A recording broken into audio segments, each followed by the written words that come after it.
Muy buenas tardes, tengan todos ustedes. Estamos en el programa Concientizarte de Tlanepantla TV, Televisión Confiable. Y esta tarde tenemos, pues, el honor de tener a la gran maestra Berta Taracena. Para algunos, como yo, la crítica de arte más importante de México. Y ella es, para los que no conocen, autora de múltiples publicaciones, tiene más de una veintena de libros, y todos ellos se han vuelto pues un referente para todos los que investigan el arte en México.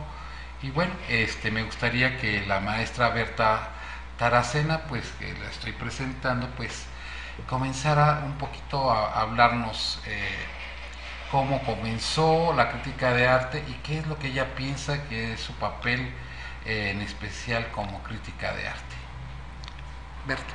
Bueno, yo creo que a la gente de mi generación, yo nací en 1925 en un México que estaba cobrando conciencia de las ventajas de la revolución, aunque esto parezca un lema político más que un lema cultural. En aquel entonces mi padre era un abogado, pues como muchos jóvenes abogados de esa época, casado con una maestra normalista, mi padre originario de Tabasco, mi madre de Michoacán, y formaban una pareja en donde eran característicos el amor a México, la fe en todas las ventajas que nos traía un país espléndido, con oportunidades, con un buen clima, con un ambiente de cordialidad. Y cuando se casaron vivíamos en una colonia muy popular, pero muy hermosa, la colonia Guerrero, que estaba frente a un jardín, la calle de Guerrero, frente a un jardín muy importante, y lo primero que hicieron fue llevarme a un kinder, que era una escuela de primera categoría, porque entonces los maestros, una escuela donde las familias no tenían que pagar una cuota, y los maestros cumplían con un deber increíble, parecía una escuela, un kinder de primer orden, maravilloso. Después recuerdo que nos mudamos a la colonia Roma, y ahí teníamos otra escuela en la Plaza Miravalle, que era una escuela para niñas, vecina a una escuela llamada Alberto Correa, que era una escuela para niños y con las mismas características de excelentes planteles, con maestros de primera importancia que cumplían con su deber y que nos iban inculcando sin necesidad de mayores doctrinas un amor natural a México. Entonces vivíamos en la calle de Zacatecas 215, en escuelas preciosas, en casas preciosas de una aseguradora latinoamericana, que tenían un patio, cada casa un patio precioso, dos entradas hacia la calle. No había garage porque entonces no se usaba tener garage en las casas. Y estaba esta escuela ubicada esta casa ubicada frente al Instituto Mexicano de Relaciones el Instituto Norteamericano de Relaciones México-Americanas, que estaba en la esquina de Yucatán y Zacatecas, donde a veces se daba clase de litografía y se pasaban las litografías de Diego Rivera como ejemplo de cómo trabajar este arte. Todo entonces como que contribuía para que ir sembrando en la persona un amor y un respeto hacia México, hacia nuestras conquistas, nuestro ambiente, nuestra manera de ser, que no no era impuesto ni una doctrina, sino una cosa natural. Nada entonces me costó nunca trabajo iniciarme en este análisis de los tesoros de México, de las cualidades de México, de los bienes de México, que después expresé ya en mis primeros escritos y en mis primeros libros. Bueno, en síntesis, en la experiencia de la amistad personal que me une a Berta, yo podría decir que es una crítica de arte que de veras tiene una devoción y un gran amor por México y logra plasmar en muchos de sus textos esta pasión. Y me gustaría que enumerara, pues, de los textos que ha realizado, cuáles son los que, brevemente, porque son muchos textos, cuáles son los que más le han apasionado escribir, y si hay alguna mención especial de algún capítulo o algún párrafo o algún recuerdo que esté plasmado en estos libros, para que nuestro auditorio vaya viendo qué es el arte mexicano, qué es por qué es la importancia de este arte mexicano. Bueno, pero después de esta primera etapa me falta relatarles que ya ingresé a otra escuela maravillosa. Yo me fui, ténganlo y créanme que así ocurrió, me fui de escuela maravillosa en escuela maravillosa, desde el kinder a la secundaria 2, a la primaria, primero a la primaria Alberto Correa, a la primaria López Cotilla, vecina de la Alberto Correa, después a la secundaria 2, después a la maravillosa Facultad de Filosofía y Letras que estaba en la calle de Máscaro, en Santa María la Ribera, en el edificio de los Mascarones, porque esta era una casa con una antigua fachada colonial que tenía mascarones tallados en piedra. Pero allá adentro, la Facultad de Filosofía y Letras de la Universidad Nacional Autónoma de México, había unos maestros increíblemente talentosos.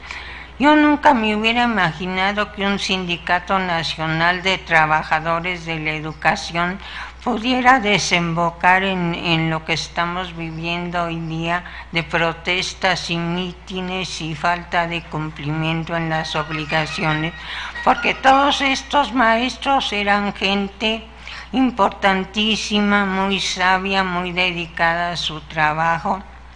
Y entre estos de Filosofía y Letras teníamos nada menos que a don Manuel Toussaint, iniciador de los estudios del arte virreinal en México, a don Salvador Toscano, iniciador de los estudios del arte prehispánico en México, a Justino Fernández, el doctor Justino Fernández, que nos daba siglo XIX y siglo XX, y todo esto se conjuntó para que yo siguiera por un camino que no me era nada ajeno, porque lo inicié muy niña, creyendo en las maravillas de México que nos daba cada uno de estos capítulos.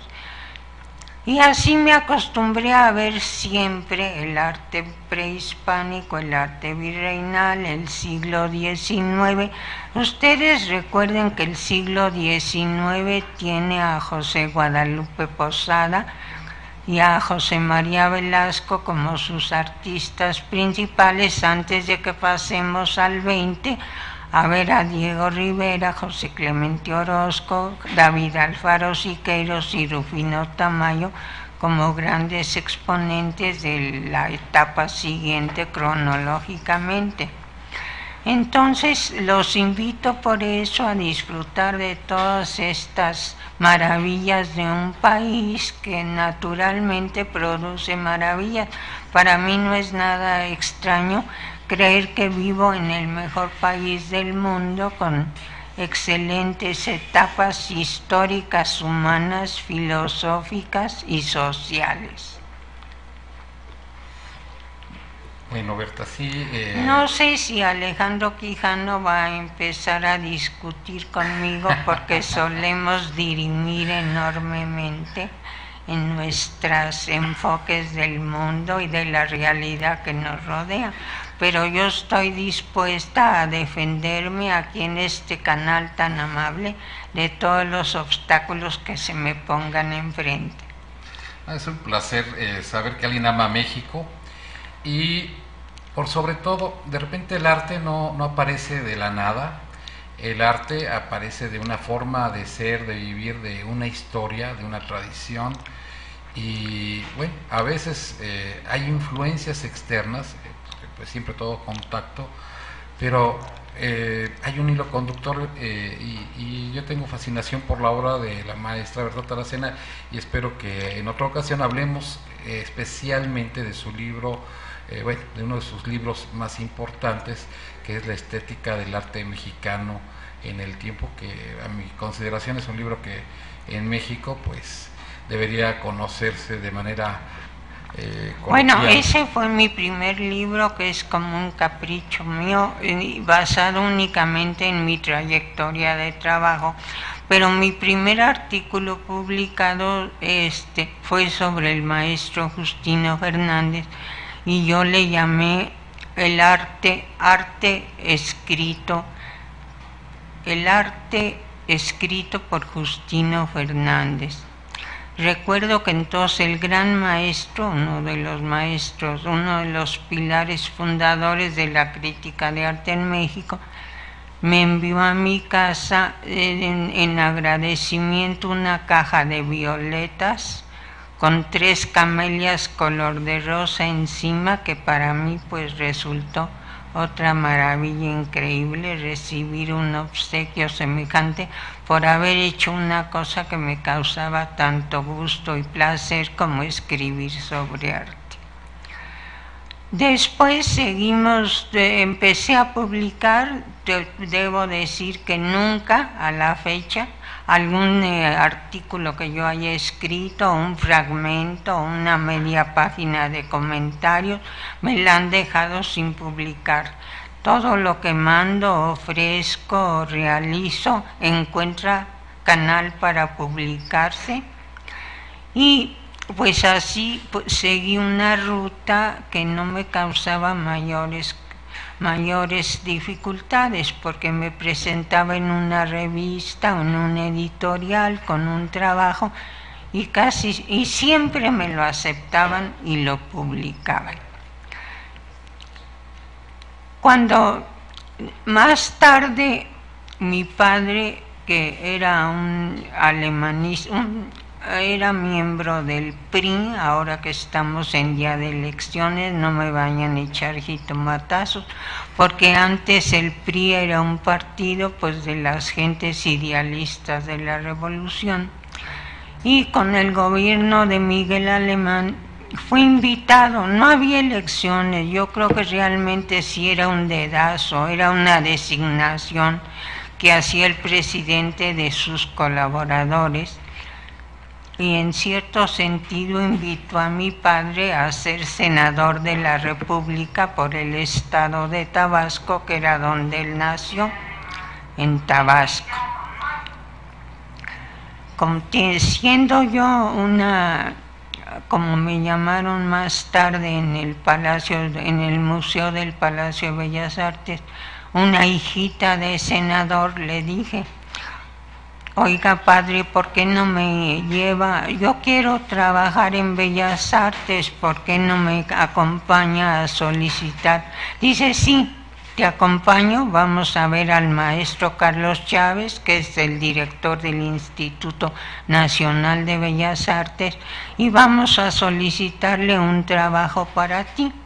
Nos presentamos igual, de la misma manera, automáticamente por solicitarlo un senador, sin tomar en cuenta mis facultades, mis estudios o mi vocación, se me dio un trabajo en el Museo del Palacio de Bellas Artes. Me dijo el gran director de orquesta, respetado y queridísimo músico, que le dio a la Orquesta Sinfónica de México una categoría de primer nivel, con su esfuerzo, con el trabajo de todos, con otra vez un grupo de gente maravillosa que trabajaba siempre a favor de México. Me dijo, ¿dónde quieres trabajar? Le dije, con Salvador Novo, porque éramos amigos de la familia Novo. Me dijo, en el departamento de literatura. No, me dijo él, ahí nunca hay chamba. Te voy a mandar a otro lugar donde siempre hay un alboroto y muchísimo trabajo, muchos proyectos, muchas cosas que hacer, que es con el museógrafo Fernando Gamboa. Él dirige el departamento de artes plásticas. Nos fuimos para allá. Y me dijo realmente Fernando Gamboa, te voy a dar, ya que estás graduada en Filosofía y Letras y tienes como maestros excelentes como Francisco de la Maza, Salvador Toscano, Justino Fernández, te voy a dar la oficina de registro para que registres toda la colección de obra del Instituto de Bellas Artes, o sea, toda pintura, escultura, dibujo y grabado. Vamos a hacer una tarjeta donde diga autor, título de la obra, técnica, fecha, medidas, y tú vas a ir llenando los renglones y hacer un comentario para cada una de las obras que vayas clasificando. Con semejante práctica, pues ustedes comprenderán que para clasificar, para empezar 2000 obras, una joven que acaba de salir de la facultad, pues empieza a adquirir una práctica, un conocimiento y un entusiasmo redoblado por México. Siempre, como les digo, desde mis inicios, a cada paso que di, mi destino parecía redoblar el entusiasmo por México y su cultura. ¿Qué te parece, Alejandro Quijano? Pues algunas partes las desconocía. Y bueno, tuve el gusto de estar en el Museo de Arte Moderno el año antepasado, en una exposición de Fernando Gamboa, con quien me has platicado unas anécdotas que pues muchas personas deberían de conocer. Y después me gustaría que hablaras un poco sobre tus libros, por ejemplo el de Rodríguez Lozano, y ya después nos vamos a lo más reciente. Bueno, vamos hacia allá porque todo esto pues se encadena para que vayamos pues avanzando en mi trayectoria. Como me porté muy bien en hacer la clasificación de la Colección Nacional de Arte, hicimos pronto un catálogo de muchas fichas bien documentadas. Me acuerdo que una mañana estaba yo trabajando cuando tocaron en mi puerta, abrí. ¿Quién toca? Y era nada menos que el gran muralista y pintor Juan O'Gorman, que dijo, vengo a visitarte a ver si necesitas algunos datos o comentarios para la clasificación de tus fichas sobre mi obra. Esto eran las 11:15 de la mañana y empezamos a platicar sobre México, el arte y su cultura. Cuando sonó, pues tiempo más después, mi teléfono, contesté y era mi hermana que me dijo que no vas a venir a comer hoy. ¿Por qué? Le dije, porque son las 4 de la tarde y no has llegado. Pero no puede ser si estamos hablando aquí con Juan O'Gorman y ya se nos habían ido 4 horas con el mismo tema del arte y la cultura en México, así que no había por dónde salirse. Mi destino era tratar este tema. Doña Berta, vamos a interrumpir un momentito, vamos a un corte comercial y continuamos con todas estas historias, son importantísimas en el arte mexicano. Estamos aquí nuevamente en Concientizarte y hoy estamos de manteles largos, estamos con la gran crítica de arte, también le llamamos la gran Berta, así la ha bautizado la maestra Marta Chapa. Y vamos a continuar un poco introduciéndonos al mundo de Berta Taracena y de la crítica de arte. Estaba comentándonos sobre cómo fue pues incursionando en la crítica, en el conocimiento profundo del arte mexicano, y cómo cada día se le ha hecho más fuerte este amor por el arte mexicano. Bueno, ya relatamos las primeras etapas de formación hasta mi conversación histórica para mí con el gran muralista, arquitecto y pintor Juan O'Gorman. Después de esto, como mi hermana también me ayudaba en mis tareas de difusión del arte mexicano, abrimos una galería en el Paseo de la Reforma, en el piso alto de una librería que estaba en Reforma 105. Y ahí tuvimos la fortuna de que llegara un día un gran artista vecino del área. Él venía por la calle de la Fragua desde San Rafael, que se llamaba Manuel Rodríguez Lozano. Pronto hicimos una amistad con Manuel Rodríguez Lozano, y que frecuentaba la galería, y dijimos: Manuel, te vamos a hacer una exposición porque se acercan ya las Olimpiadas, o sea, el año de 1968, y queremos celebrar contigo, con tu exposición, como gran evento cultural dentro del programa cultural de las Olimpiadas, pues nuestra amistad que hemos iniciado contigo y el gran valor de tu obra como pintor y dibujante. Para esto dijimos: vamos a pedir, ya entonces era director del Instituto Nacional de Bellas Artes, el escritor José Luis Martínez. Dijimos: vamos a pedir la ayuda de José Luis Martínez para que nos presten los cuadros de Manuel Rodríguez Lozano, colección de Bellas Artes, y con la ayuda del arquitecto Pedro Ramírez Vázquez, que es director de la Olimpiada Cultural.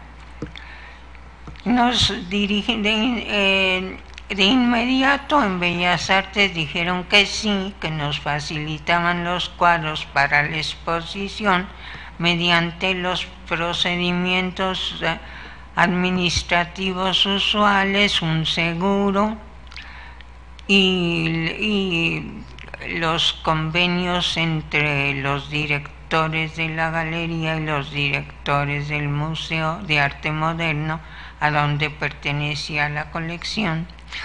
Y nos dirigimos también a hablar con el arquitecto Pedro Ramírez Vázquez para que nos apoyara con la impresión de un catálogo sobre la exposición y sobre la obra de Manuel Rodríguez Lozano. Para esta tarea de la publicación cultural en el Comité Olímpico tuvimos un poco de dificultades, porque había un comité de gente joven de miembros del llamado movimiento de la ruptura, que se oponía a que un hombre, un artista ya de mayor edad y de otra generación, formara parte del grupo cultural de las Olimpiadas. Pero como habíamos hablado con Pedro Ramírez Vázquez y nos dio su apoyo, dijo: yo le agradezco a su padre de ustedes, las dos hermanas Taracena, Gloria y Berta, que mi primer trabajo como arquitecto fue para construir las escuelas, las aulas para educación primaria en varios estados del sur de la República, comenzando por Tabasco. De modo que yo encantado ahora de apoyarlas para que aquí publiquen un catálogo sobre este gran pintor que es Manuel Rodríguez Lozano.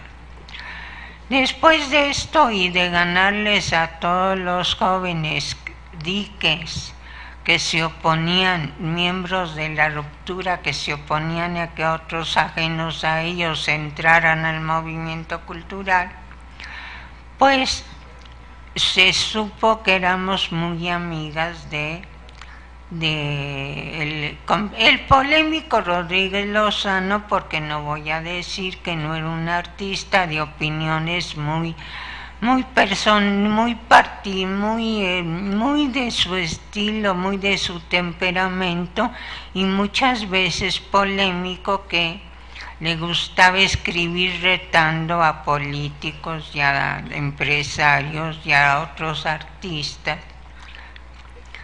Pero se enteró don Justino Fernández que éramos amigas de él, y un día me dijo, ya después de que todo esto pasó y que se logró el catálogo de las Olimpiadas y que logramos otras cosas, me dijo, ustedes son amigas del monstruo. ¿Quién es el monstruo? Rodríguez Lozano. De modo que quisiera yo que le hiciéramos, de parte de la Universidad Nacional de México, del Instituto de Investigaciones Estéticas que yo dirijo, un libro para compensarlo por un mal comportamiento que en una ocasión tuvimos con Rodríguez Lozano, cuando era director de la Escuela de Artes Plásticas de San Carlos, y por su manera de ser un poco dura y arbitraria, en la escuela empezaron a no quererlo y a desear que renunciara de director de la escuela. Pero como no había un camino más claro para quitarlo, removerlo del puesto, entonces se inventó que se perdieran algunos grabados de la colección gráfica de arte europeo que pertenecía a la escuela, y con motivo de que se iba a hacer una averiguación para ver dónde estaban estas obras, se citó a Rodríguez Lozano en la delegación en el Ministerio Público. Cuando el hombre se presentó a preguntar que a qué se debía que lo hubieran citado, sin más medida lo metieron a la cárcel.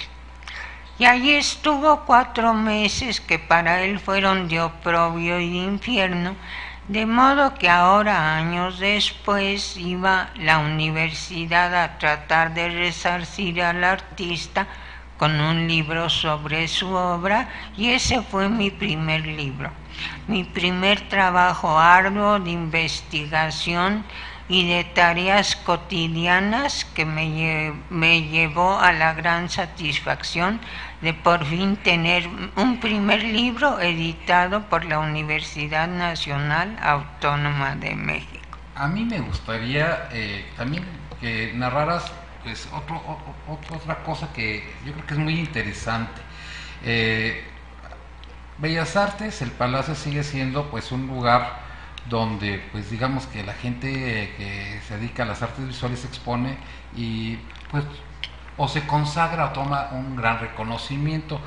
Sin embargo, hay una parte en la que pues colateralmente participaste en un evento que a mí me parece importantísimo en la forma de programar las exposiciones, que cambió la forma en que se hacían las exposiciones en Bellas Artes, y por ahí me gustaría que hablas un poco de Confrontación 66, que es un evento que para mí marcó muchos cambios en el arte del después de mediados del siglo XX.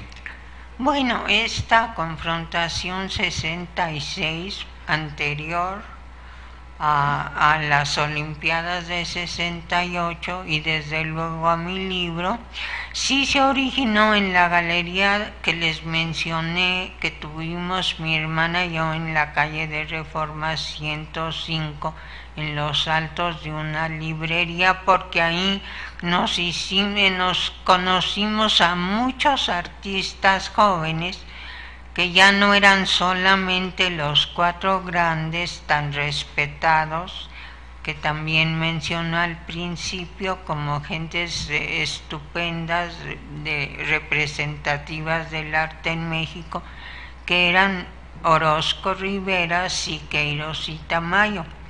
A esta galería llegaron muchas gentes jóvenes ya con deseos de ellos también tener un lugar y una representación en la cultura en México.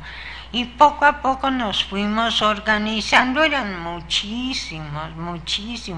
Un catálogo como de 100 artistas, no sé si tú, Alejandro, recordarás algunos miembros de Confrontación 66. Pues yo recuerdo a Vlad y Bueno, había muchos artistas del Salón de la Plástica Mexicana, había artistas independientes, era muy plural pero la composición. Gente casi siempre joven, más bien joven, que a muchos periodistas, escritores, gente importante en el mundo de la cultura, le parecía que no eran importantes, no eran representantes importantes de la cultura en México, porque entonces darles una gran exposición en el Palacio de Bellas Artes, porque precisamente dijimos se va a establecer una confrontación contra los grandes genios reconocidos de México, la cual sí se logró, y de Confrontación 66 surgieron muchísimos artistas que ahora son destacados. A mí me parece que esa Confrontación 66 emergen artistas que generaron estilos propios, propuestas muy originales, muy al contrario de otros que se dedicaron a importar estilos y después meterlos en un grupo, ¿no? Que hasta la fecha pues de repente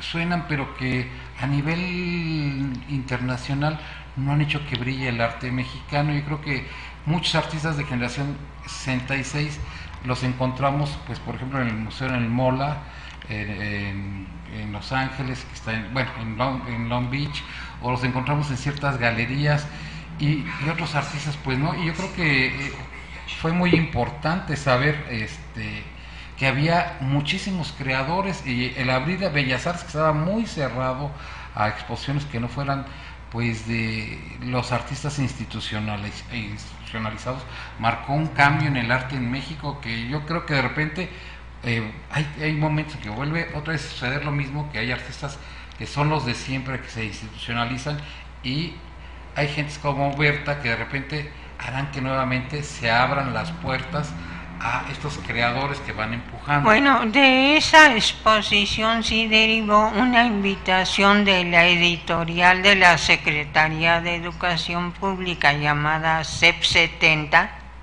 y en la década del 70, pocos años después, Confrontación 66, 4 años más tarde, la década del 70, para publicar unos libros muy preciosos que hacían ellos de bolsillo, que se vendían en 10 pesos y que se dedicarían a los miembros de Confrontación 66.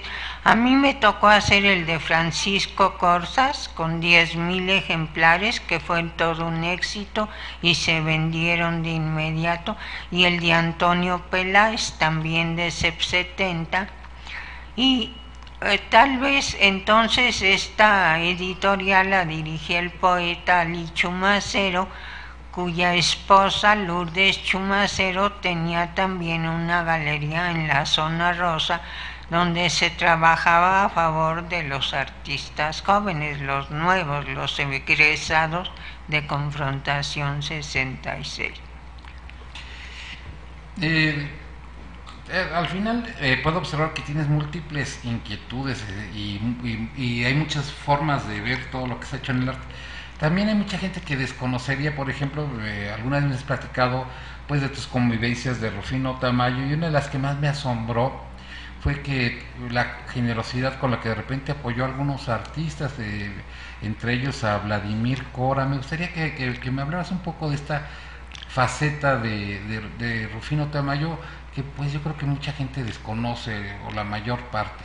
Bueno, ellos siempre estuvieron apoyando movimientos culturales, eran gente muy abierta, teníamos la inmensa fortuna de ir a su casa seguido, mi hermana y yo, invitados con un grupo grande de artistas donde estaba Lorraine Pinto, Marta Chapa.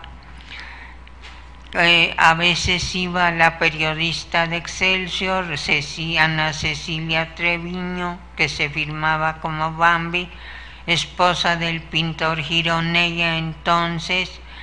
Eran grupos grandes siempre en favor de la cultura. Un día pues se nos ocurrió presentarle a Tamayo a un pintor de Nayarit muy original y muy trabajador que se llamaba Vladimir Cora, otro de los artistas importantes hoy en día, que inmediatamente fue reconocido por Tamayo, y de una situación económica muy precaria que tenía Vladimir se originó un apoyo grande de Tamayo porque lo introdujo con su galería de arte en California, que dirige a un señor de apellido Lewin,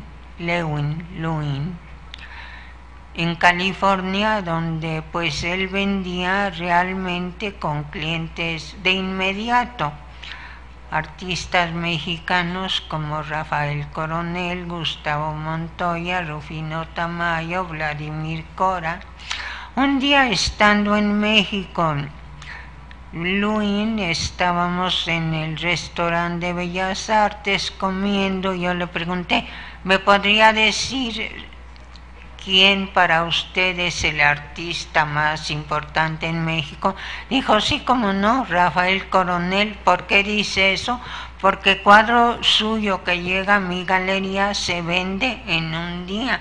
Le dije, ¿el cuadro se vende o usted lo coloca con sus importantísimos clientes?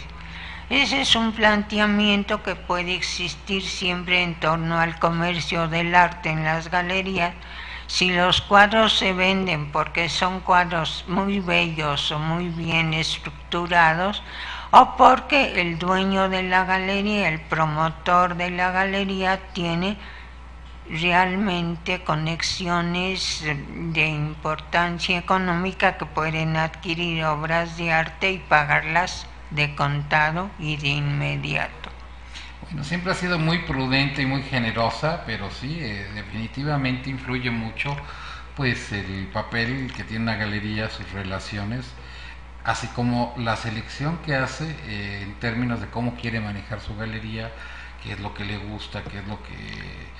Y bueno, y es una forma también de ver que el público pues acepta o degusta más a un artista que otro, que eso es independiente pues en cierta manera de tu quehacer, pero que lo toca de una manera tangencial.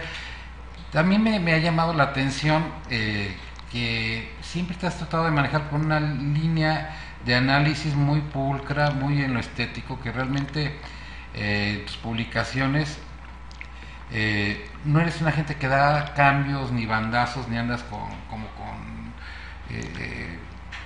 que dices un día una cosa y el otro día te desdices y mañana descubres el hilo negro. ¿En base a qué crees que yo tengo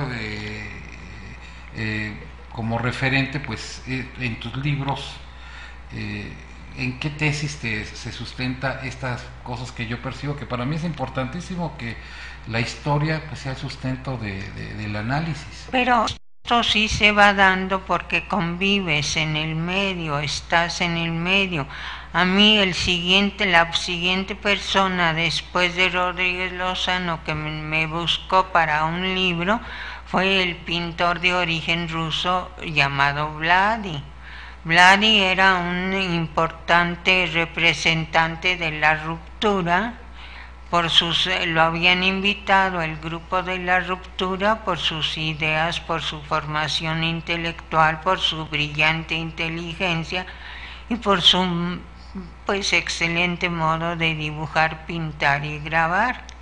Yo le contesté, pero Vladi, si yo no conozco nada de su obra, dijo, pues la vas a conocer de inmediato porque ahorita te llevo a mi estudio. O sea, no nos fincábamos impedimentos, sino que de inmediato poníamos manos a la obra, a trabajar duro y a lograr las cosas. También yo le solicité entonces al doctor Justino Fernández una publicación para hablar y me dijo, ¿por qué escogió a usted a este pintor que no es de origen mexicano?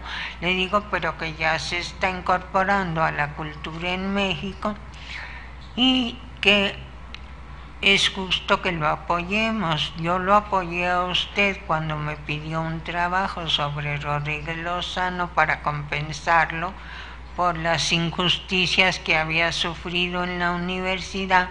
Claro que los 4 grabados desaparecidos en un tiempo fueron encontrados a su debido tiempo y no se habían perdido ni habían sido sustraídos, sino que los regresaron a las colecciones de San Carlos y se comprobó que sí, que todo había sido una injusticia contra Rodríguez Lozano por polémico. Y ahora Vladi no dejaba de ser también un intelectual de origen comunista, polémico, de origen ruso también, pero que se iba incorporando día con día con mayor pasión y voluntad y éxito a la cultura en México. Bueno, este es otro gran libro que porque Vladi cuando se salió publicado por la Universidad Nacional de México, Vladi lo llevó como obsequio al presidente de Francia. No dejaba de tener grandes relaciones por su padre, que fue un pensador muy destacado, don Víctor Serge, del Partido Comunista Internacional. Bueno, vamos a unos comerciales y vamos a continuar posteriormente con Berta Taracena en Concientizarte, Tlanepantla TV, la señal confiable. Bueno, vamos a continuar. Nos estaba hablando del maestro Vladi, que fue miembro del Salón de la Plástica Mexicana, que sus últimos días los pasó en la ciudad de Cuernavaca, Morelos. Es un artista ya afinado y bueno, ¿quién mejor que Berta, que convivió esa etapa que se daba a conocer de una manera fuerte en México, de Vladimir, de conocer como muchos artistas que han migrado a México, se han establecido y han brillado y han hecho también de su arte un arte que pasa a ser parte del arte mexicano? Bueno, si alguna persona se interesa en algún dato de los que hemos venido tratando, yo creo que pueden comunicarse con esta televisora y dejarnos un recado por email o por correo. ¿No lo crees, Alejandro? Sí, estaremos encantados de contestar cualquier pregunta o interés que tengan el distinguido auditorio que nos ve y nos escuche. A través de Facebook podemos recibir sus comentarios, los cuales los apreciaremos. Después de estos libros sobre Rodríguez Lozano, Corsas en CEP 70, Vladi en la universidad, pues seguimos con una trayectoria que cada día se hacía menos difícil y más clara, porque teníamos pues bien pensado hacia dónde nos estábamos dirigiendo. Yo seguí publicando como siempre semanalmente en revistas, en textos que me encargaban. Poco a poco se fue conociendo nuestro domicilio en la Colonia Condesa, en la calle de Yautepec 161, como un centro de estudios de arte mexicano a donde la gente se dirigía y se dirige ahora pues con cierta naturalidad para encargar un trabajo, hacer una consulta o tener una plática con los que ahí trabajamos. Una pregunta, Berta. He visto que eres la presidenta honoraria de la Asociación Internacional de Críticos de Arte Sección México. ¿Cómo es esto? Les mandan saludos a ti y a la maestra, que muy buena charla. Se les agradece a todos que estén aquí participando y se estén enterando del arte mexicano. Y manda saludos también Paul. Pues un abrazo a mi querido Paul allá en Cuba, que esté divulgando el derecho autoral, derecho de todos los autores. Muchas gracias. Continuamos, Berta, Estábamos con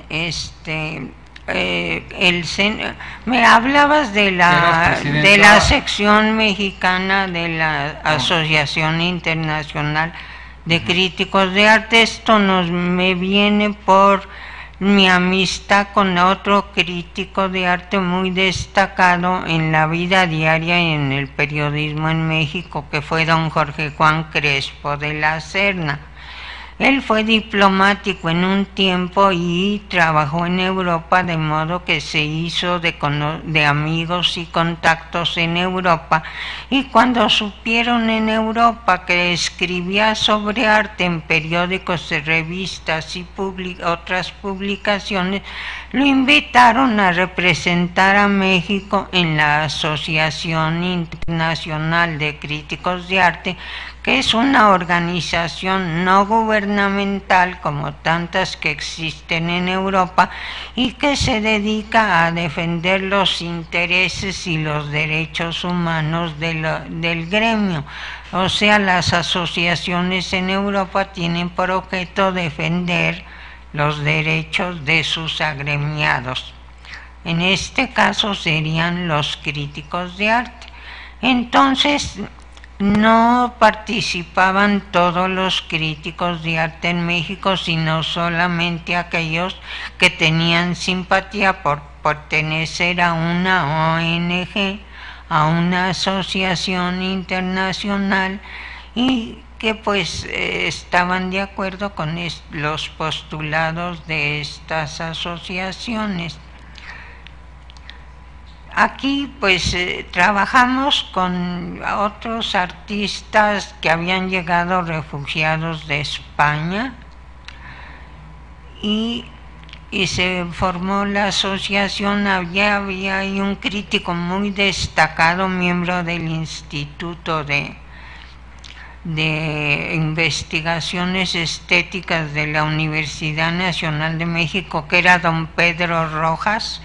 Él hizo el volumen de arte virreinal, de una obra de 3 volúmenes, con arte prehispánico, arte virreinal y arte moderno, que es una como primera historia del arte mexicano publicada en México. Don Pedro Rojas se encargó de la época virreinal o colonial, y otros miembros destacados como doña Inés Amor, dueña de la Galería de Arte Mexicano, una mujer encantadora, pionera en abrir el campo para las galerías de arte en México, perteneciente a una familia encantadora de los Amor. Tenía también por hermana a Carito Fournier, que la acompañó en la aventura de fundar la Galería de Arte Mexicano. Y ella fue esposa del doctor Raúl Fournier, otro miembro destacado de la cultura en México, y en su casa siempre fomentaban reuniones de cultura y de conocimiento de México.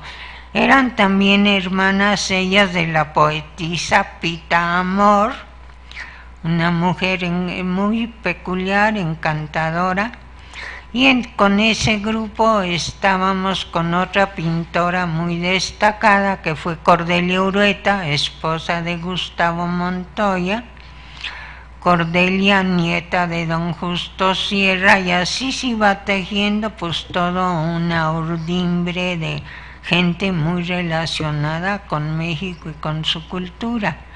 Otros miembros de la sección mexicana de los críticos de la Asociación Internacional de Críticos, pues fueron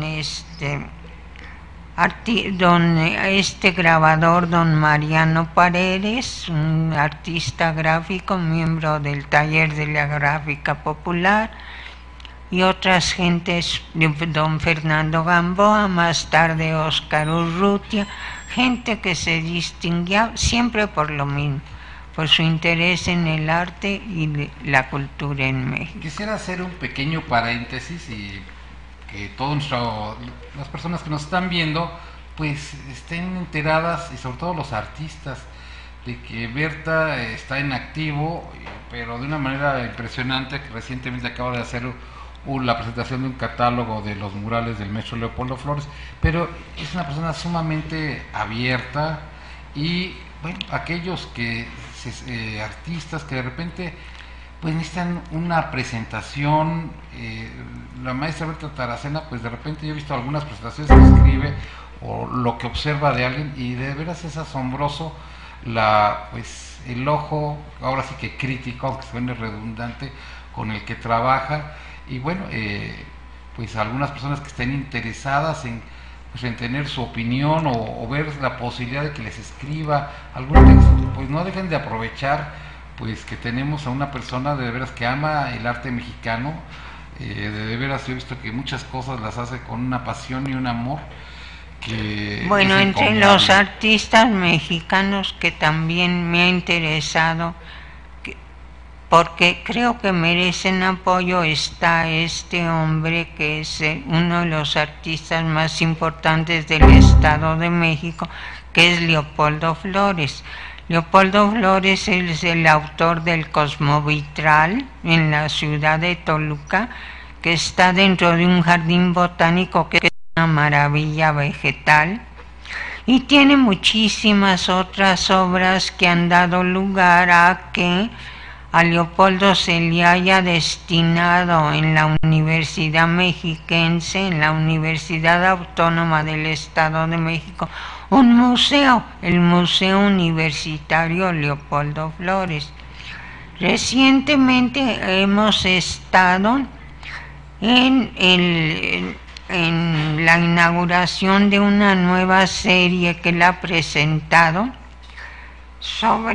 que se titula La Gran Parvada de Cuervos Rojos, que es una serie de 9 murales donde se ve el enorme talento y pericia que tiene Leopoldo Flores para la pintura, el dibujo y el diseño, y las ideas que se le ocurren, que son casi siempre de crítica social, porque el título de La Gran Parvada de Cuervos Rojos, claro que nos deja en total de libertad a cada espectador de interpretar como cada quien crea lo que significa la Gran Parvada de los Cuervos Rojos. Siempre ha encabezado este artista inquieto, toluquense, muy amoroso, como todos los mexiquenses también, de su terruño y de su entorno y de su cultura. Grandes movimientos sociales, como aquella que recordamos de la Gran Manada, donde caminaban unas figuras entre humanas y animales que se construían con la base de las pieles. ¿Cómo se llaman estas pieles donde se guarda el pulque? Que él pintaba con pinturas acrílicas y las convertía en unas especies de bestias o seres humanos que iban desfilando como una gran manada, pues que representaba a la globalización, a la falta de individualidad, a la falta de interés por protagonizar activamente en lo social que a veces presentan los grandes grupos de gentes sin mayor iniciativa. La Gran Manada iba desfilando no solo por Toluca, sino vino al Distrito Federal y más tarde se fue a París. Bueno, brevemente sí, como no nos va a alcanzar el tiempo para hablar de la obra La Estética Mexicana en el Tiempo, he hablado con la maestra Berta Taracena, y en las 2 o 3 semanas pues haremos un programa especial para hablar de su libro La estética mexicana en el tiempo, pero hay tantos temas para hablar con la maestra. Por ejemplo, a mí me gustaría saber, porque alguna vez la escuché mencionar de que para ella incorrectamente se llama Museo de Arte bueno, Arqueológico otro de mis temas preferidos realmente es el tema del Museo de Arte Prehispánico, que no existe, porque el gran arte mexicano prehispánico ahora se está cobijado en el Museo Nacional de Antropología e Historia, que intencionalmente no quiere denominarse Museo de Arte Prehispánico, sino Museo Nacional de Antropología e Historia. Tomando esto en cuenta, Rufino Tamayo donó en la década del 70 un museo de arte prehispánico para Oaxaca. Pero entonces Antropología e Historia se ha defendido diciendo que muchas de estas piezas no son ejemplo prehispánico, sino son reproducciones. Reproducciones o no, de todos modos representan el enorme talento que tenían los prehispánicos para la forma, el espacio, el movimiento y la expresión. Una vez yo le pregunté a la doctora Beatriz de la Fuente, representante en la Universidad de México de la cultura prehispánica, y le dije, bueno, Beatriz, ¿cuándo vamos a aceptar en Antropología e Historia que la producción prehispánica es arte y no solamente una expresión social sin mayor connotación? Dijo, no se puede, Berta, porque hay un reglamento muy antiguo, desde antes de que el Museo de Antropología estuviera en la calle, desde que se fundó el Museo de Antropología en la calle de Moneda 13, diciendo que serían estudiadas estas obras como expresiones étnicas de interés social, antropológico e histórico, pero nunca estético. Entonces, otro de mis temas es seguir insistiendo en que se abra cuando menos una sección reconocida por el Instituto de Antropología Histórica como sección de arte prehispánico de México. Digo, hay tantas cosas que me gustaría platicar contigo. También me gustaría mucho... Pero también te puedo hablar de ángeles barrocos, de las maravillas doradas de Tepoztlán y de Tlaxcala y de San Luis Potosí. Maravillas por todas partes. No me digas la Capilla del Rosario de Puebla o los templos de Oaxaca, maravillosa Oaxaca, que tiene no solo arte indígena, sino arte académico y arte de todas partes del mundo, expresado de manera extraordinaria. Me gustaría que hablaras del término y cómo lo viviste, del término Mexican Masters, que se me hace toda una anécdota importantísima. La polémica que alguna vez tuviste con alguna persona sobre los maestros mexicanos. ¿Sobre qué aspecto de los maestros mexicanos? Que de repente alguna persona en Estados Unidos te mencionó que esto no existía, que no era posible. Que no era posible que el arte sea mexicano, que el arte es el arte sin denominación de origen. Eso pues puede tener un aspecto verdadero, pero no se puede descontar el otro, el que es totalmente, el que identifica de manera muy clara el origen donde se produce la obra estética, digo. No se puede negar, además el antecedente histórico que aquí tenemos es riquísimo porque deriva de la mano indígena y de la mano posterior europea que llegó a colonizar el país y a contribuir pues con sus conocimientos y su cultura también en el campo del arte. Después vino el siglo XIX con grandes exponentes populares y académicos, como pues empezando por el Juan Cordero. La Academia de Bellas Artes de la Escuela de Bellas Artes en la Escuela de San Carlos era desde su fundación un venero de cultura en México. Esto lo estudié yo ampliamente en el texto para la vida de Mateo Herrera, que es otro de mis libros preferidos, que fue publicado por la editorial La Rana para el Instituto Guanajuatense de Cultura en 2004. En este estudio sobre Mateo Herrera nos tuvimos que adentrar mucho en la vida de la Academia de San Carlos, porque Mateo Herrera era un trabajador de San Carlos, tenía como encargo nada menos también que clasificar. Él fue mi antecesor directo porque le encargaban clasificar la colección de arte de la Academia de San Carlos, poniendo lo mismo: nombre del artista, título de la obra, técnica.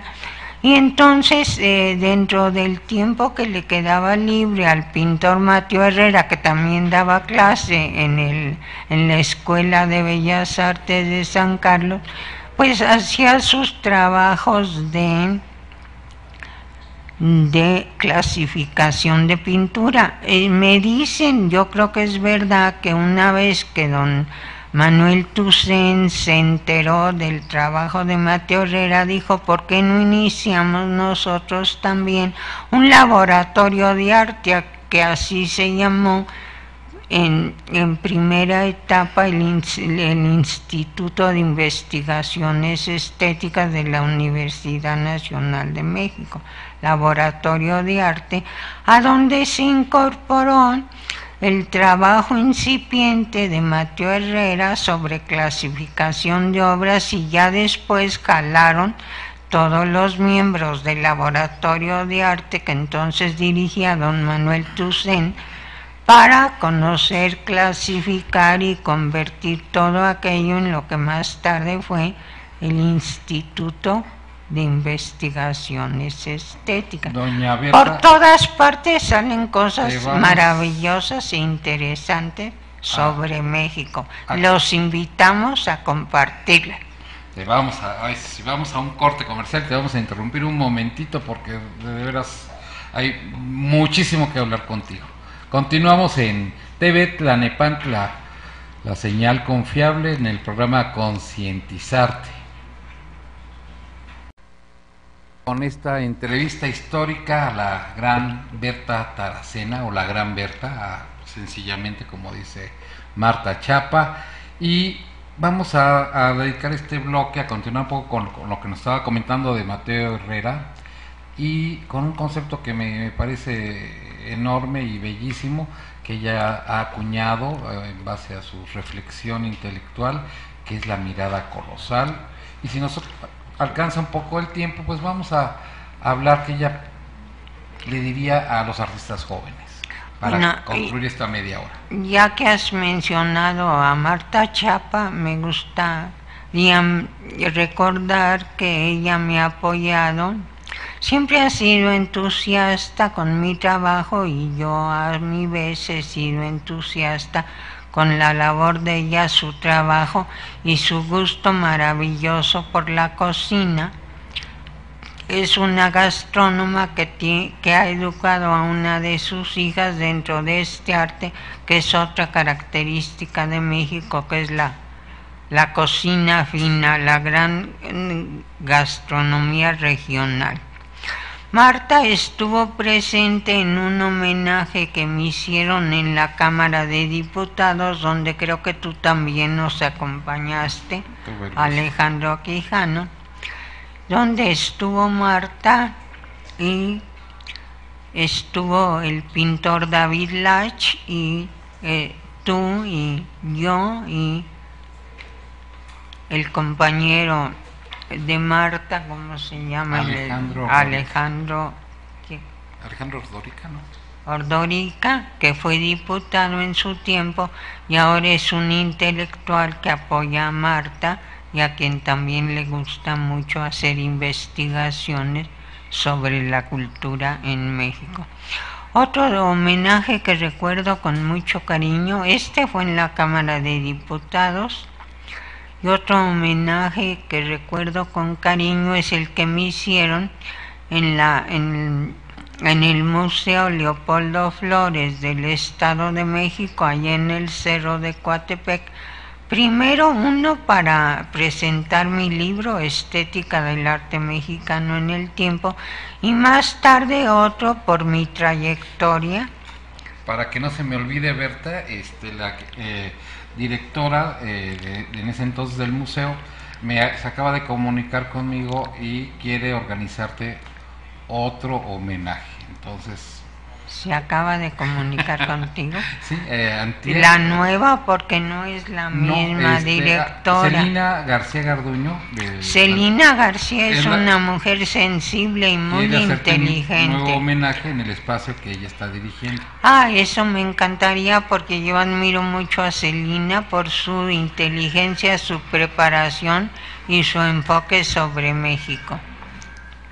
Bueno, continuemos con lo que estábamos platicando, Berta, que nos iba a llevar poco a poco a la mirada colosal. No, tú quieres llegar a la mirada colosal, claro, que es una serie que hemos iniciado porque después de cumplirse muchos años de la muerte de Rodríguez Lozano, el Museo Nacional de Arte, que es uno de los museos que más admiro por su investigación académica y consistente de la cultura en México, que nosotros lo propusimos la fundación de un museo de arte mexicano, cuando Arnold Belkin, un artista de origen canadiense que trabajó mucho con nosotros, y yo propusimos que no solamente hubiera museos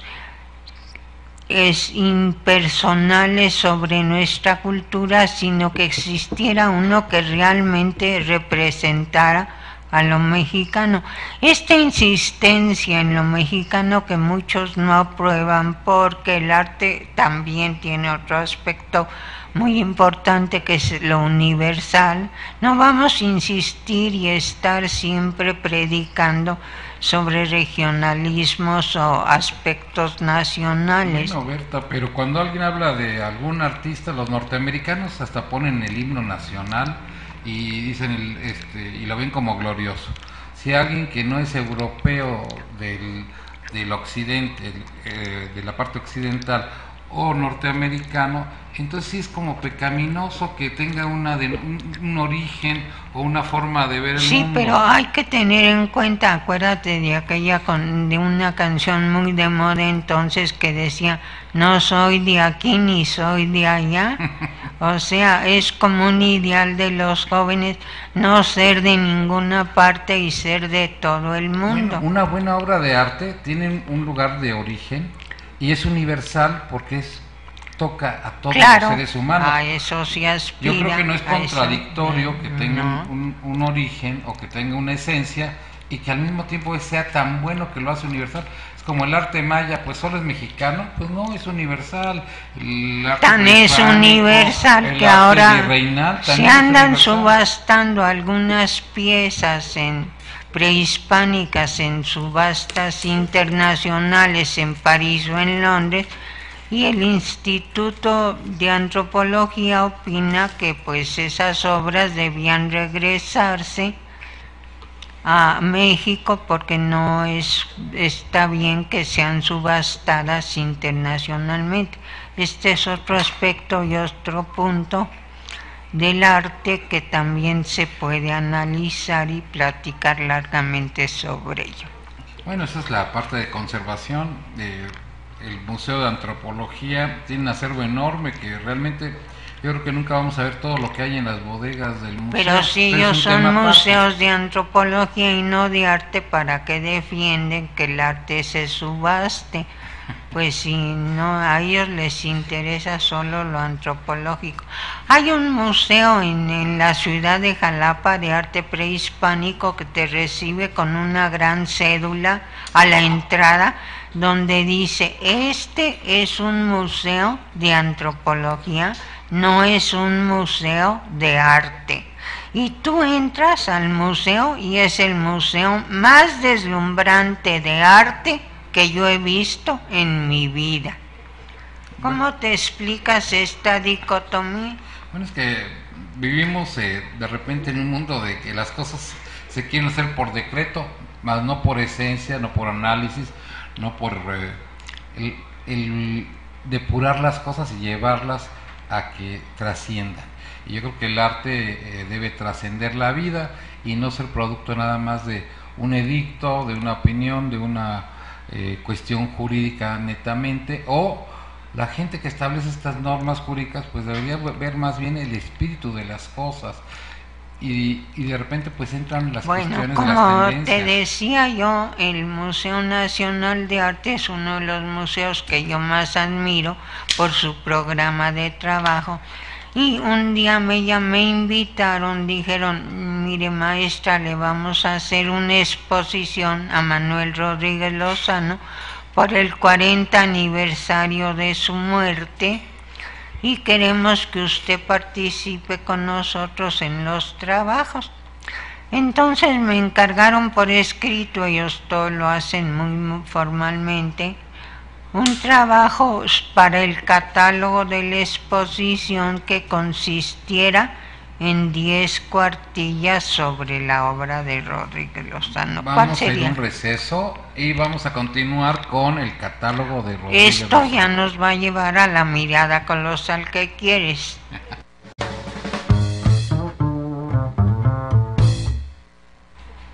Continuamos con este programa de concientizarte para alcanzar la conciencia a través del arte.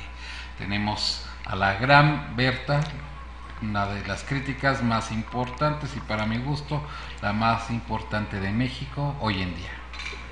Bueno, esto de el museo, de la exposición en el Museo Nacional de Arte nos lleva ya al tema de la mirada colosal que está proponiendo hace algunos minutos Alejandro Quijano, sociólogo y escultor y un artista realmente interesado en problemas analíticos de la cultura en México. Me dijeron entonces, mediante la carta de invitación que me enviaron del Museo Nacional de Arte, que cómo sería el título de mi trabajo sobre Rodríguez Lozano para esta publicación. Les dije que estructura y movimiento en el arte de Rodríguez Lozano. Primero fue una invitación para 10 cuartillas, después fue una invitación para otras 10 cuartillas y entonces yo pensé que la segunda parte de este trabajo podría llamarse La mirada colosal, también sobre la obra de Manuel Rodríguez Lozano. Entonces en el museo les gustó mucho y dijeron: ¡ay, qué bonito título, maestra! ¿Qué quiere decir eso de la mirada colosal? Le dije: según mi experiencia, yo creo que la mirada colosal la tienen todos los artistas mexicanos. ¿Por qué, maestra? Solo por ser mexicanos. Solo por ser mexicanos, sí, así es como yo pienso. La mirada colosal, claro que cuando un artista la tiene, su obra es impactante, amplia, bien estructurada y de mucha trascendencia. La exposición en ese magnífico edificio que ocupa el Museo Nacional de Arte se abrió con el título de La mirada colosal. la gente entraba y veían en un gran letrero al iniciarse la exposición que decía la mirada colosal. Claro, dejando libertad a cada quien, a cada espectador y a cada miembro, a cada visitante, de interpretar este término como cada quien crea que debe ser. No sé si aquí Alejandro, si se le pregunta qué es la mirada colosal, vaya a responder que todos los artistas la tienen. ¿Por qué? Por ser mexicanos. Solo por ser mexicanos, sí. Solamente por ser mexicano. No sé él cómo tomará esto de la mirada colosal. Nosotros desde entonces, claro que hemos iniciado una serie a ver cuáles de los artistas que estamos trabajando ahora tienen también la mirada colosal. ¿Tú qué opinas, Alejandro? Bueno, es un concepto que me parece muy arrojado, muy atrevido, pero así es el arte, así es el pensamiento. Así es lo que trasciende, no puede ser tibio, no puede ser simple y percibiendo todo, bueno, cuando hablemos de tu libro, La estética mexicana en el tiempo, pues quedará más claro, yo creo que aún que en la presentación del libro de Rodríguez Lozano, que es la mirada colosal. Al final sí hay un hilo conductor en este arte, hay un alma, hay una esencia, hay muchísimas cosas. Y si observamos nuestra historia, somos un pueblo muy visual, en nuestra herencia es milenaria y yo creo que nos abrevamos todos los días de ellos cuando caminamos en nuestras ciudades, en nuestros espacios, en nuestra gastronomía. Todo es muy evocativo de percibir el mundo de una manera muy peculiar. Yo creo que por más que digan, no podemos tener la mirada de alguien que vive, por ejemplo, en el Mar del Norte, que su comida pues, es muy diferente a la nuestra, su arquitectura, su forma de vivir todos los días, a lo mejor encerrados varios meses al año en unos inviernos terribles. Comen salmón fresco, arenques, fish and chips, pero no conocen la cochinita pibil, los salbutes, los papazules, no viven en bueno, el las maravillas de Yucatán no las empieces a enumerar porque nunca terminan. Es que aquí Alejandro Quijano es también originario de Yucatán.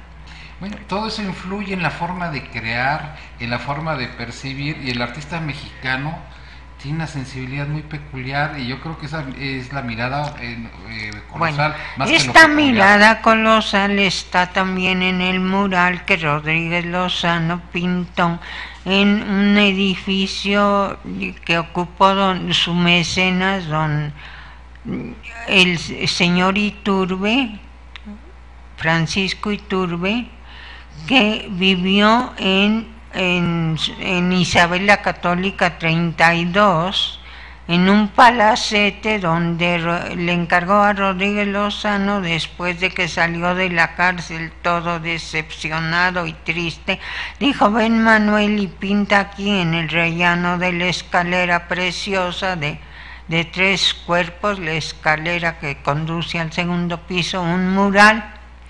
Entonces en este mural, que con el tiempo se convirtió aquella mansión en una casa abandonada, en una vecindad que se llenó de tiendas de segunda categoría en el primer piso, y el mural empezó a ser maltratado, abandonado, se ensució, fue rayado.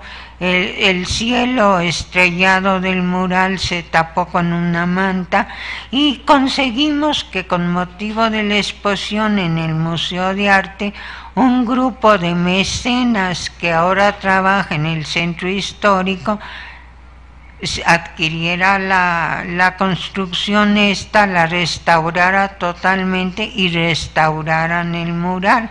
Ahora los invito a visitar este mural. Precisamente es un hotel boutique, un nuevo hotel boutique ubicado en Isabel la Católica 32, en donde quedan ustedes invitados no solo a visitar el mural restaurado, ya con su cielo estrellado y azul completamente recuperado, toda la pintura que se llama el Holocausto preciosa, decorando el rellano de la escalera, y también ahí se puede comer de manera excelente por los restaurantes de primera categoría que se han instalado en esta edificación, además de las boutiques y tiendas de diferentes cosas preciosas y que se antojan mucho adquirir, que están en el edificio.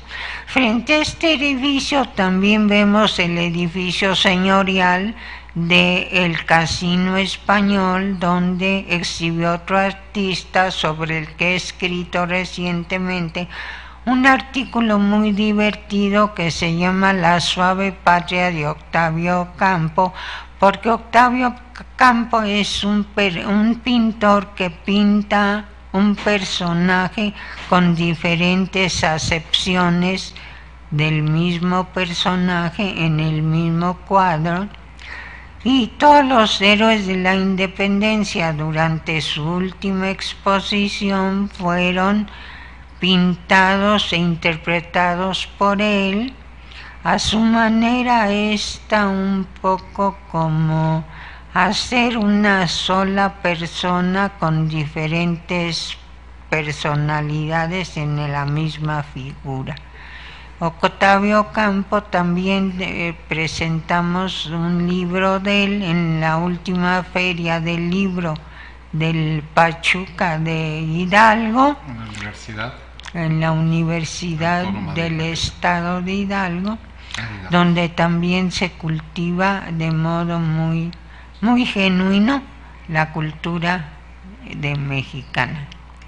Bueno, Berta, ya nos quedan pocos minutos, y si tú quisieras decirle algo a los artistas jóvenes o no tan jóvenes, bueno, ¿qué es lo que más admiras o aprecias en un artista? ¿O qué es lo que le recomendarías? Un artista joven debe de comprender que pintar desde luego no es un juego de niños, que se requiere vocación y sobre todo un espíritu de disciplina y de trabajo que es cotidiano y constante, y que cada día puede ser retribuido con hallazgos importantes que permiten que la trayectoria de un artista se consolide y se haga cada día más importante.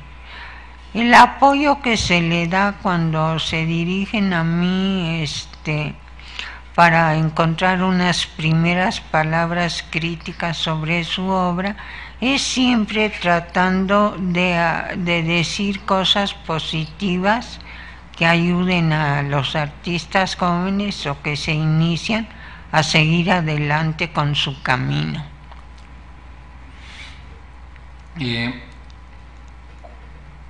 Al final del día siempre tenemos algún artista o algún grupo, a veces es muy numeroso, de autores que nos roban el corazón o que nos arroban con su producción.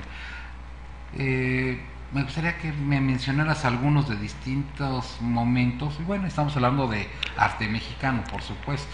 Bueno, yo no... Vamos a un comercial antes de continuar con esta pregunta.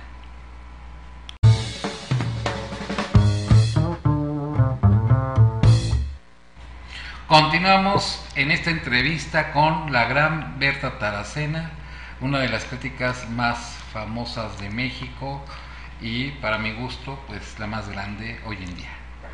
Berta, quería que me hablaras pues sobre la parte emocional, porque no nada más está la parte intelectual, y me imagino que algunos artistas de los que has escrito, pues algunas características te han de haber emocionado, ¿no? Me gustaría de los que eran entonces los artistas jóvenes de entonces, podemos destacar también a Rodolfo Sanabria, que fue un artista muy sensible. Yo recuerdo que una vez que fuimos jurados, Juan García Ponce y yo, en un salón del Museo del Palacio de Bellas Artes, yo le mencionaba que, dice, yo quiero encontrar un artista que no sea común y corriente para premiarlo en esta ocasión, que por cierto le interesaron, votamos por ello, los cuadros hechos con piezas de carbón de Beatriz Zamora, que fue la que premiamos ese año en el salón. Pero yo le comenté, ¿y qué opinas de Rodolfo Sanabria, al escritor, a Juan García Ponce, que le gustaba mucho figurar en eventos de artes plásticas, porque su hermano Fernando García Ponce pues también era pintor? Dijo, es que Rodolfo Sanabria pinta como Los Ángeles. Si tú dices qué quieren decir alguien cuando dicen que pintan como Los Ángeles, pues quiere decir que tienen un color fino, transparente, una composición muy atrayente, muy dúctil, muy que te llega luego a la comprensión de lo que estás mirando, aunque sea una pintura abstracta.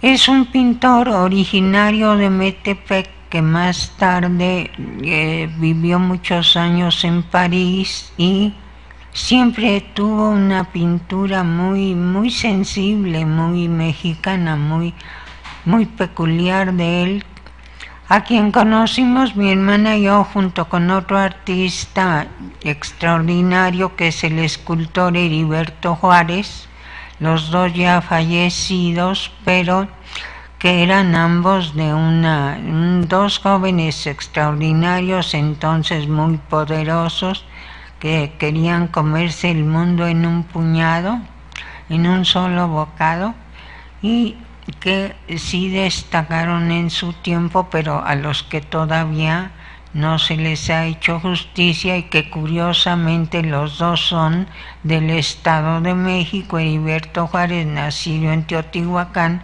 y Rodolfo Sanabria, como ya te dije, en Metepec.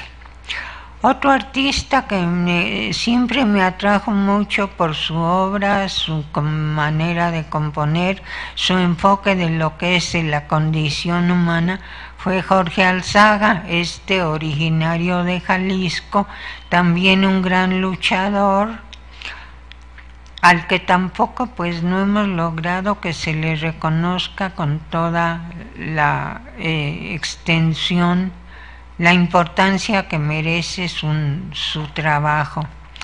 Hay, pues como te digo, numerosos artistas. Francisco Corsas, que tú mencionabas como artista joven, pero él tuvo la fortuna de que sí fue contratado por Televisa para que entregar toda su producción, cosa que a Corsas no le gustaba porque él tenía demasiados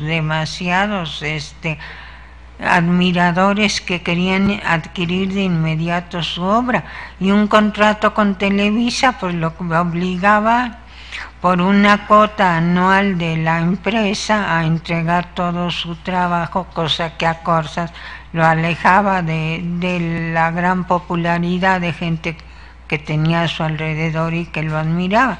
Un extraordinario artista también, autor de una serie de trashumantes que van por el mundo en busca de la luz o de la verdad que todos buscamos en nuestra trayectoria, y que es muy conmovedora en sus formas, color y calidad pictórica. ¿Qué me decía? ¿No será que de repente hay una cantidad enorme, o por lo menos bastante grande, de artistas con gran talento, con gran obra, y que las gentes que manejan la cultura desde algunas instituciones por desconocimiento no le dan el espacio a que haya libros o exposiciones, o que se muestre estos artistas en otros espacios? Bueno, los foros de todas las instituciones muy cerrados culturales, a los mismos de siempre, como los cornflakes, se desayuna siempre las mismas cosas. ¿Crees Pues que es yo creo suficiente que la sí, diversidad con la que sí. se trabaja? No, hace mucha falta. Todos los foros de los museos de México son para los artistas y no se los conceden a nadie. Hacemos una solicitud para pedir una sala y casi siempre los ignoran o la respuesta es negativa. En este campo nos falta abrirnos porque nada de malo tiene que un artista de todavía en cualquier etapa de su trayectoria solicite una sala. La sala no se va a derrumbar por esto y ellos a lo mejor sí pueden consolidarse exhibiendo en un lugar que todos, por ejemplo, anhelan exponer en el Museo de Arte Moderno o en el museo.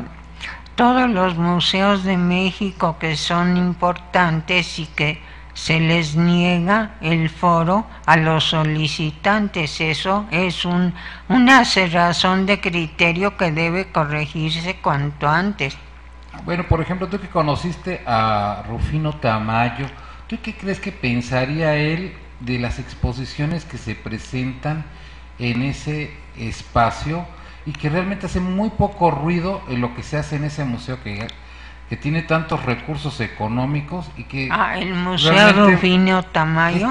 ¿Tú qué opinas de bueno, estuvieron hace poco, hubo un peligro serio porque las nuevas autoridades del Museo Rufino Tamayo deseaban quitarle el nombre de Rufino Tamayo al museo por la simple y sencilla razón de que no hay colección Rufino Tamayo en el museo. El museo solamente cuenta con 8 obras cuando debían llenar una sala mínimo con 60 o 50 obras. Una de las sobrinas de Olga Tamayo me llamó y me dijo: Berta, ¿vendrías a opinar sobre la situación esta? Porque fíjate que nosotros, los 4 sobrinos de Olga Tamayo, herederos de la obra, hemos dado en préstamo al museo 24 obras, 6 de cada uno de los hermanos, que son 4, para que se llene una de las nuevas salas del museo, porque no hay obra de Tamayo con que llenar las salas. Le dije: mira, no tengo tiempo de ir ahora para allá, porque no estoy tampoco de acuerdo con el programa del museo, que ustedes han alejado mucho pues de los ideales de Tamayo, pero un consejo inmediato sí te doy: no retiren por ahora de ningún modo las 24 obras prestadas por la familia, porque se puede originar una catástrofe. Hay proyectos de quitarle el nombre de Rufino Tamayo al museo, porque el museo carece de obra del artista que lleva su nombre. Este descuido pues es imperdonable. ¿Y tú cómo lo consideras? Bueno, yo considero que de repente llega gente a querer descubrir el hilo negro y que no tiene formación y está dirigiendo de repente un museo o va persiguiendo sus intereses. Por ahí había un amigo de una directora de Conaculta que de repente manejaba de manera muy discrecional el museo y a pesar de que era investigador, pues lo veía como un negocio porque buscaba poner exposiciones de las obras que iban comprando para hacer negocio, lo cual me parece muy triste. De repente, atrás de algunos directores de algunos museos en México está la triste sombra de sus intereses personales. Debe buscar como promoción a estos artistas para ganar dinero, y no estoy diciendo que sean malos artistas o buenos, estoy diciendo de que esa sombra negativa, de esa falta de ética, de repente también contamina y hace que se haga un filtro que no permita que se desarrollen muchos artistas y que la sociedad mexicana no llegue a conocerlos. De por sí tenemos lo terrible de la contaminación de los medios electrónicos que saturan la vista de los jóvenes, que de repente ya no ven una obra en directo, sino solo lo ven a través de una imagen digital, pues que ya no van a un museo, que ya no van a una exposición, y también porque las exposiciones pues no son llamativas para ir formando gentes y que se vayan enamorando del arte. Eso es muy grave. O no sé qué opinas tú, que de repente hay exposiciones que si no lees un mamotreto enorme, pues no entiendes de qué se trata, y de todas maneras lo puedes entender y puedes decir, bueno, de todas maneras bueno, esto ahora, no es arte. Ahora hay unas tendencias en el arte contemporáneo, pues con las que yo no me identifico, pero no por eso voy a desconocer que hay movimientos muy diferentes a medida que transcurre el tiempo.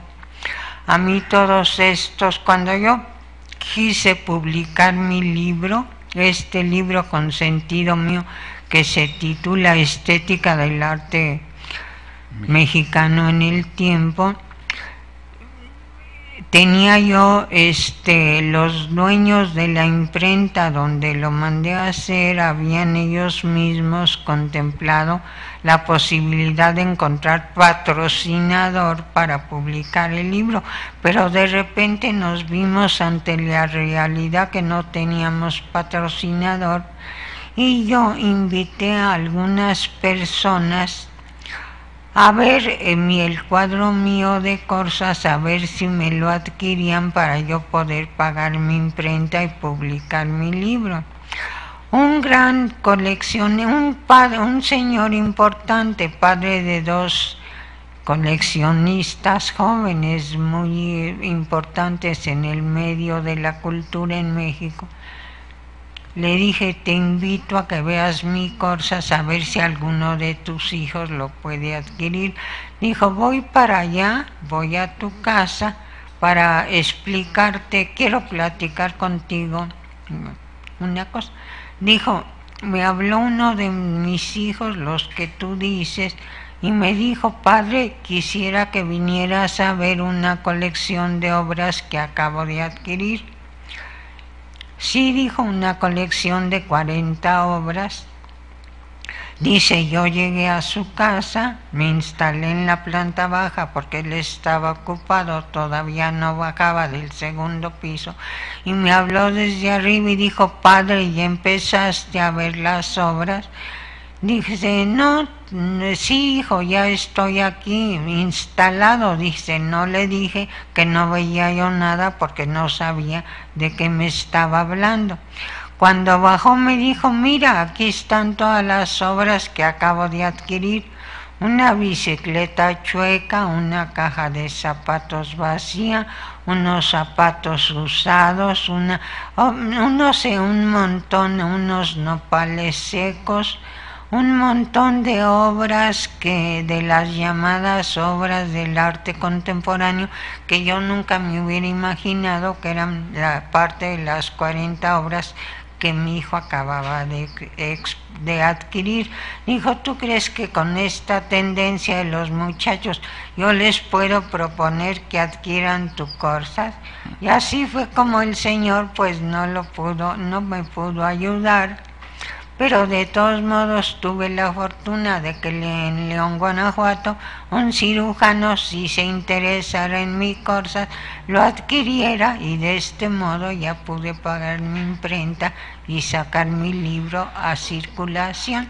Bueno, pues el tiempo se nos ha terminado. Ha sido de veras muy placentero tener aquí a Berta Taracena, y próximamente la vamos a invitar con un programa especial para hablar exclusivamente de su libro, y aquí ya empezó a dar los antecedentes, que tiene una historia entre vivencial y enorme y muy interesante, así es que esperemos que este programa que hagamos les encante. Pues muchas gracias, Berta Taracena, y saludos a todos los que gozan de este programa Concientizar. Y los invitamos a que si tienen algo que platicarnos se comuniquen con nosotros. Gracias.